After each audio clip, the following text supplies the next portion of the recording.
අද්විතීය 200 Mbps speed එකකින් ශ්‍රී ලංකාවේ වේගවත්ම සහ පුළුල්තම හෝම් බ්‍රෝඩ්බෑන්ඩ් සම්බන්ධතාවය වන SLT Mobitel දේශීය ෆයිබර් බලවේගය ඔබත් අදම අත්විඳින්න. හරිම සුදුයි.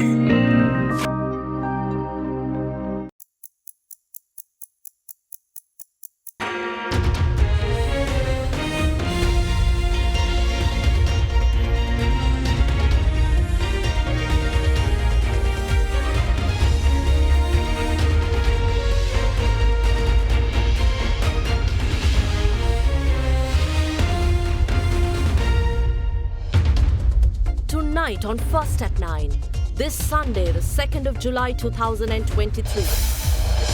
Translocated, ailing Tusker Muthuraja returns to Thailand for treatment after neglect in Sri Lanka. Debt strategy, domestic debt optimization strategy to be made public within 2 days.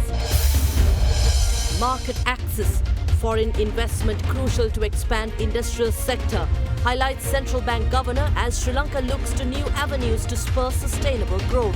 We have to have a new growth strategy that has to be the vision for us to recover to a higher growth path based on the industry. Alliance Finance මෙතුරු රන්නයි සේවාවෙන් රන් පවුම්කට රුපියල් 1,70,000ක ඉහළ අත්තිකාරම. ඔබේ විශ්වාසය දිනු සෙන්සුරයින් දැන් ළඟමැති ෆාමසින් ලබාගත හැක. This is AdaDerana First at 9 with Indivadi Amawata. Live from Studio 24 in Colombo. And a warm welcome to your primetime English news service on AdaDerana 24. Well, the ailing Thai-gifted Muthuraja Tusker. The Tusker was airlifted back to Thailand from Sri Lanka today. Following inadequate medical attention and neglect in Sri Lanka, the Tusker was translocated to Thailand after intervention by Thai authorities for further treatment based on previous cases of occasional illnesses. Muthuraja, an elephant gifted by Thailand to Sri Lanka 20 years ago, was airlifted back to its native country this morning. The Tusker was gifted by the Thai royal family to former Sri Lankan President Chandrika Bandaranaike Kumaratunga in 2001 and was later sent to the care of the Kandavihara temple of Alutgama. But Thai authorities last year demanded the elephant back after allegations that the Tusker was tortured and neglected at a Buddhist temple. Thereafter, the Thai envoy in Sri Lanka had Muthuraja transferred to the National Zoological Garden in Dehiwala for medical treatment. However, considering the further deterioration of Muthuraja's health and due to insufficient medical facilities, Thai authorities requested the Sri Lankan government to return the Tusker for medical treatment.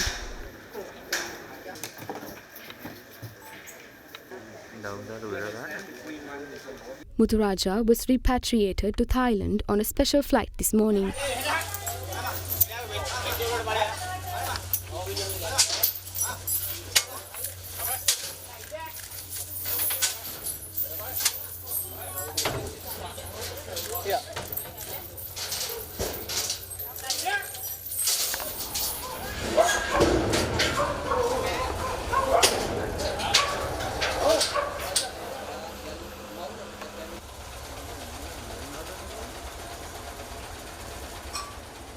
The Tusker was accompanied by 4 Thai handlers and a Sri Lankan keeper with 2 CCTV cameras installed to monitor his health during the transit.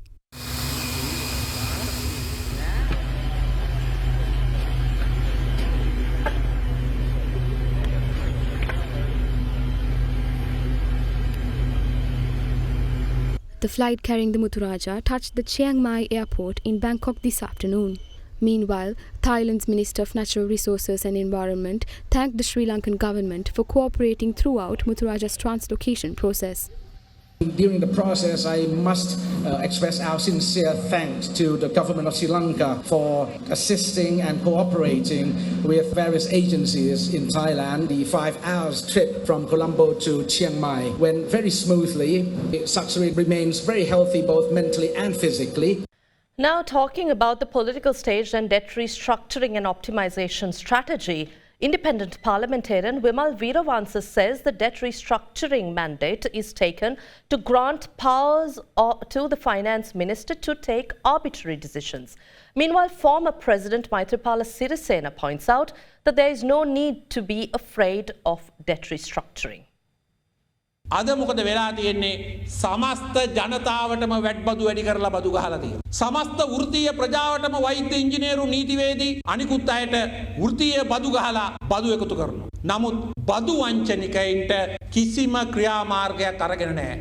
ආර්ථික යුක්තිය කෝ මේකට පාර්ලිමේන්තු අනුමැතියක් අවශ්‍ය නැහැ. නමුත් දැන් ලෝකෙට පෙන්වන්න හදනවා මේකට පාර්ලිමේන්තු අනුමැතිය. නමුත් කවුද පාර්ලිමේන්තුව මේක සම්මත කරන්න උදව් කළා තියෙන්නේ? උදව් කළා තියෙන්නේ රනිල් රාජපක්ෂලා විතරයි. ඉතින් හර්ෂ සිල්ලා එක වෙලාවක රනිල් වික්‍රමසිංහ උපදේශ මත වැඩ කරනවා. අනිත් පැත්තෙන් සජිත් ප්‍රේමදාසගේ මහතාගේ උපදේශ මත වැඩ කරනවා. පාර්ලිමේන්තු මුදල්කාරක සභාවේ සභාපතිවරයා වශයෙන් දැන් ඔහු නෙයින්නේ. දැන් ඔහු විපක්ෂයේ මන්ත්‍රීවරයෙක් ලෙස තමයි නිල වශයෙන් පෙනීනේ ලෝකෙට. ඒතර රනිල් වික්‍රමසිංහලා නන්දලාල් වීරසිංහලා මොකද කරන්නේ? ලෝකෙට කියනවා මේ විපක්ෂයේ මන්ත්‍රීවරයෙක් සභාපති ධාරණයෙන් තමයි මේක අනුමත කරේ. ඉතින් විපක්ෂය කරන්නේ මොකද්ද? හැම වෙලෙම රටේ ජනතාව උපිත කරගෙන තමන්ගේ දේශපාලන වාසියක් ගන්න තමයි ඒගොල්ලන් කරන්නේ. මෙව සියල්ලක්ම හොඳට හදාගෙන ජනාධිපතිතුමා වැඩසටහනක් ඉදිරිපත් කරනකොට නිකම් බොරුවට ඒකටත් විරුද්ධ වෙන්න හදනවා. මේ රටේ තියෙන ප්‍රශ්න විසඳන වැඩසටහන තේරෙන්නේ නැත්නම් ඒගොල්ලන් ආණ්ඩුවක් හදාගෙන කොහොමද මේ රටේ ජනතාවගේ ප්‍රශ්න විසඳන්නේ? රනිල් අද පාර්ලිමේන්තුවේ බලය ගන්නවා මුදල් ලැබෙතට සිතූ තීරණ ගන්න. ඒතකොට මුදල් ලැබෙතට දැන් හිතලා තිබුණාට තම මාසෙක හිතෙන්න පුළුවන්. බැංකු ටිකටත් අත තියන්න. ඒකට තමයි මේ මැන්ඩේට් එක ගන්නෙ. නැත්නම් එහෙම වාක්‍යයක් ඕනේ නැහනේ. ණය ප්‍රතිව්‍යුහගත කිරීම දේශීය ණය පෙන්වන තරම් ලොකු බිල්ලෙක් නැහැ. මේට විරුද්ධ අය ඉන්නවා නම් කවුරු හරි. ඒ විරුද්ධ අය පාර්ලිමේන්තුවේ කතා කළත් එළියේ කතා කළත් එහෙමනම් ඒගොල්ලෝ මේකට විකල්ප යෝජනාවක් ඉදිරිපත් කරන්න ඕනේ. රට ගොඩගන්නේ කොහොමද? ආර්ථිකය ගොඩගන්නේ කොහොමද කියලා. The government is considering an exit from the cooperative services, allowing it to function independently. Trade Minister Nalin Fernando pointed out that if government intervention affects the functioning of cooperative service, government should withdraw from the program entirely.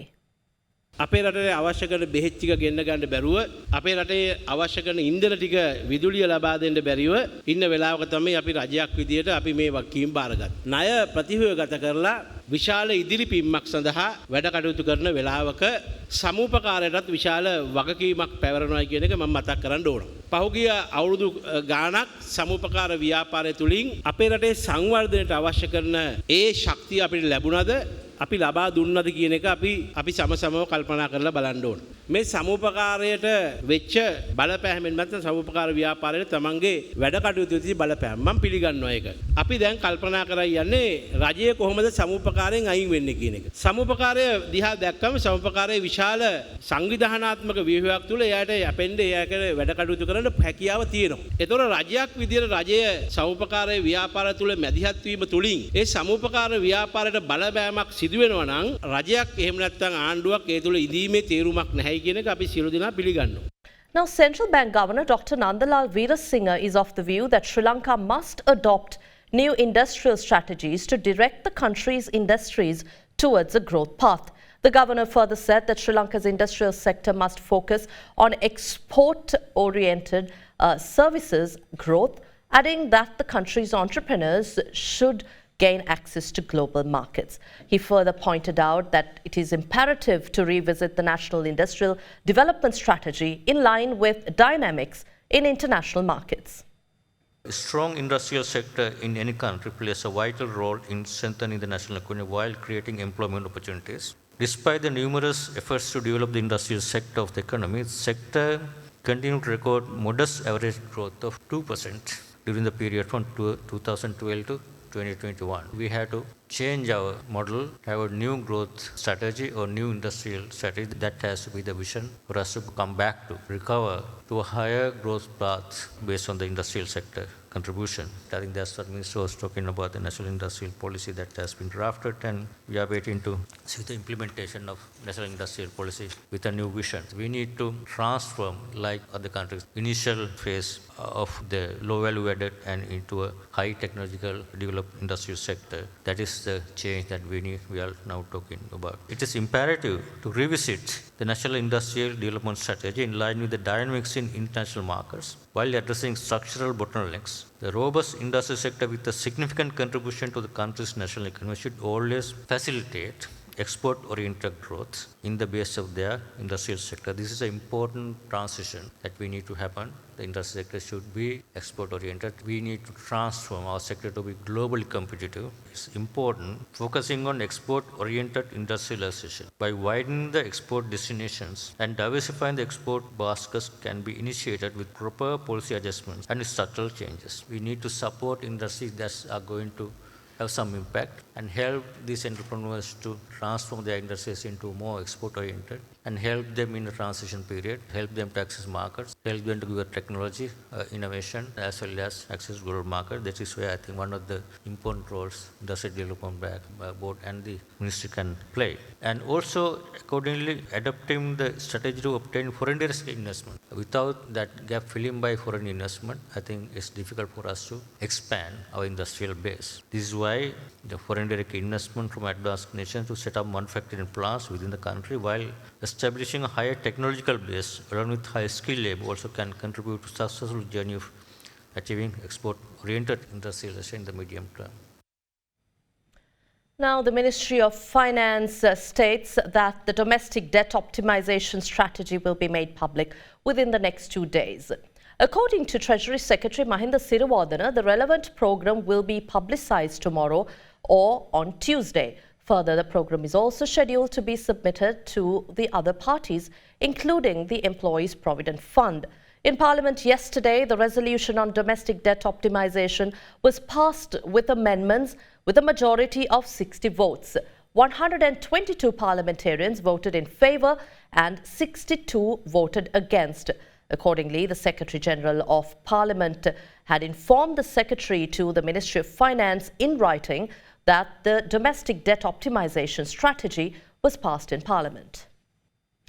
State Minister of Finance Ranjit Siyamalapitiya says that the Inland Revenue Act and the Appropriation Act will be amended in line with the domestic debt optimization strategy. He said this while addressing media in Ruanbella regarding the next steps to be taken following the parliamentary approval being received for the domestic debt optimization strategy last evening. අපි බලාපොරොත්තු වෙන විශේෂයෙන්ම ඒ සමගම දැන් මේකත් එක්ක සම්බන්ධ වෙන සියලුම විශ්‍රාමික අරමුදල් වලට ආරාධනාවක් කරන්න මේ සඳහා සම්බන්ධ වෙන්න මේ සඳහා වූ සාකච්ඡාවට පැමිණෙන්න කියලා. ඒ අතර වාරයේ ඒ පසුව උන්ට අවස්ථාවක් සලසා දෙනවා මේ පිළිබඳව ඔවුන්ගේ අවශ්‍ය තීරණය ගන්න. මොකද මේ විකල්ප යෝජනාවක් තියෙනවනේ යෝජනා දෙකක් තියෙන සමහර වෙලාවට. ඒවත් එක්ක ඔවුන්ට සාකච්ඡා කරලා ඒ පිළිබඳ තීරණය ගන්න අවස්ථාවක් දෙනවා. ඒ අතර වාරයේ අපිට මේකට අවශ්‍ය පසුබිම සකස් කිරීම සඳහා ඊට සමගාමීව පාර්ලිමේන්තුවේ දේශීය ආදායම් බදු පානත සංශෝධනය කරන්න වෙනවා අපිට. ඒ වගේම අපේ විසර්ජන පානත සංශෝධනය කරන්න වෙනවා. ඒවා මේ කටයුතු වලට සමගාමීව යන්නේ. මේ ඉන්පසුව ඔවුන්ගේ තීරණයත් විශේෂයෙන්ම විශ්‍රාමික අරමුදල් ඔවුන්ගේ තීරණය දැනුම් දුන්නාට පස්සේ අපිට පුළුවන් මේ වැඩපිළිවෙල ක්‍රියාත්මක කරන්න. To stay with us, we'll return with your business news on the other side of this break.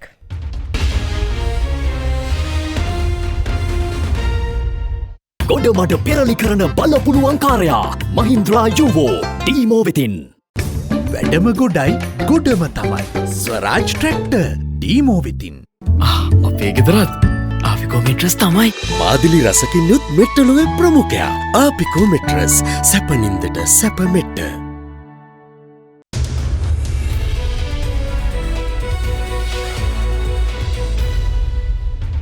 Welcome back to the news.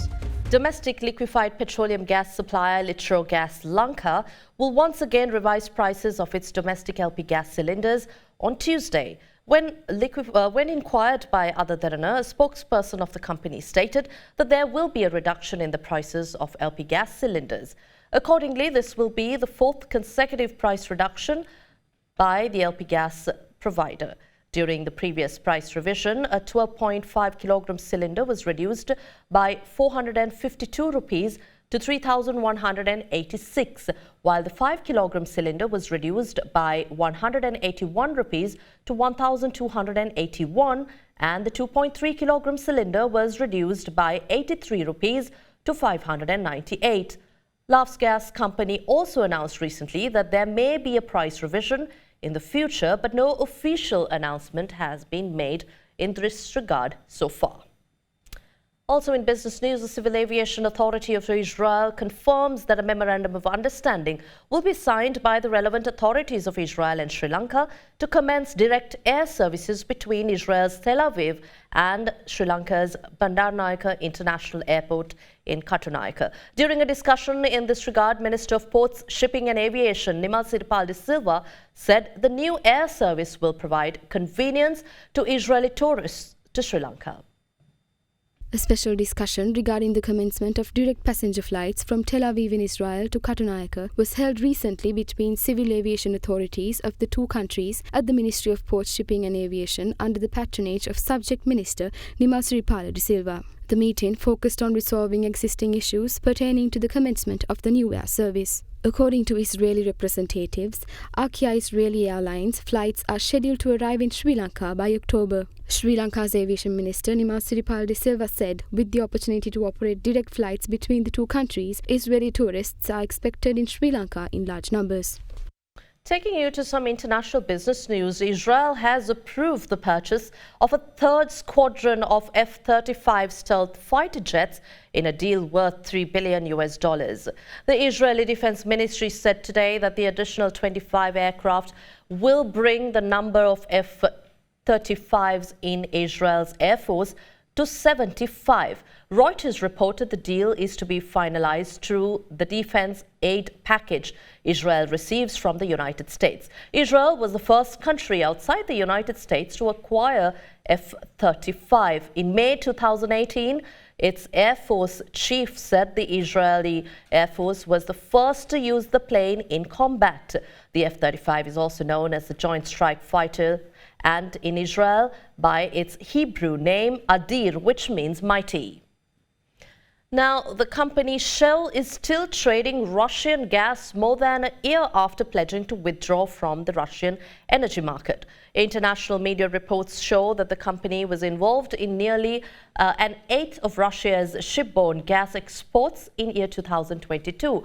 But Shell said the trades were the result of long-term contractual commitments and do not violate laws or sanctions. As recently as May 9th, a vast tanker capable of carrying more than 160,000 cubic meters of gas compressed into liquid form or liquefied natural gas or LNG pulled out of the port of Sabeta on the Yamal Peninsula in Russia's far north. That cargo was purchased by Shell before heading onwards to its ultimate destination, Hong Kong. It is one of 8 LNG cargoes that Shell has bought from Yamal this year. Last year, Shell accounted for 12% of Russia's seaborne LNG trade, Global Witness calculates, and was among the top 5 traders of Russian-originated LNG that year. In March 2022, in the weeks following the invasion of Ukraine, Shell apologized for buying a cargo of Russian oil and said it intended to withdraw from Russian oil and gas. It said that it would stop buying Russian oil, sell its service stations and other businesses in Russia, which it has done. It has also ended its joint ventures with the state energy giant Gazprom. Well, that wraps up tonight's edition of First at 9 on AdaDerana 24. We'll see you again tomorrow at the same time. I'm Indivari Amuatha. Good night.